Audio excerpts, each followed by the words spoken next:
ഖൈബർ പഖ്തൂൺഖ്വയിൽ പാകിസ്ഥാൻ വ്യോമസേന തങ്ങളുടെ ജനങ്ങളുടെ മേൽ ബോംബ് വർഷിക്കുമ്പോൾ ഇപ്പോഴിതാ അവിടുത്തെ സൈനികർ ഇപ്പോൾ ചിതറി ഓടുകയാണെന്നുള്ള റിപ്പോർട്ട് പുറത്തു വരുന്നു.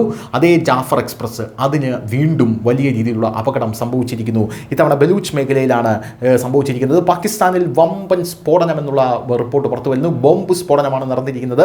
സ്ഫോടനത്തെ തുടർന്ന് ജാഫർ എക്സ്പ്രസിൻ്റെ 6 കോച്ചുകളാണ് ചിതറിയത് എന്നുള്ള റിപ്പോർട്ടുകൾ പുറത്തു വരുന്നു. നിരവധി പേർ മരിച്ചതായിട്ടുള്ള സംശയമാണ് ഇപ്പോൾ പുറത്തു വരുന്നത്.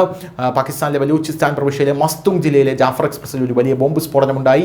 ഈ ഭീകരമായിട്ടുള്ള സ്ഫോടനത്തിൽ ട്രെയിൻ പാളം തെറ്റി മറിയുകയായിരുന്നു. അപകടത്തിൽ യാത്രക്കാർക്കിടയിൽ പരിഭ്രാന്തി ഉണ്ടായി. ഈ സംഭവത്തിൽ നിരവധി പേർ മരിച്ചിരിക്കാമെന്ന് ഭയപ്പെടുന്നു. ഏതാനും മണിക്കൂറുകൾക്ക് മുമ്പ് പാകിസ്ഥാൻ സൈനിക ഉദ്യോഗസ്ഥരും ആക്രമിക്കപ്പെട്ടിരിക്കുന്നു എന്നുള്ളതും ശ്രദ്ധേയമാണ്. അപ്പോഴാണ് താലിബാൻ പറഞ്ഞിരിക്കുന്നത്, ഞങ്ങൾ പാകിസ്ഥാനെ പിളർക്കാൻ പോവുകയാണെന്ന്.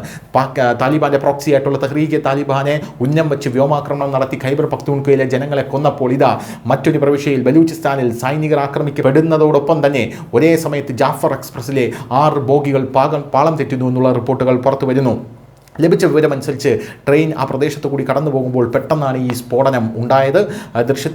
അപകടത്തിൻ്റെ ദൃശ്യങ്ങളും ജാഫർ എക്സ്പ്രസിൻ്റെ ഒരു കോച്ചിന് സാരമായ കേടുപാടുകൾ സംഭവിച്ചതായും പാളം തെറ്റിയതായും വ്യക്തമായി കാണിക്കുന്നുണ്ട്.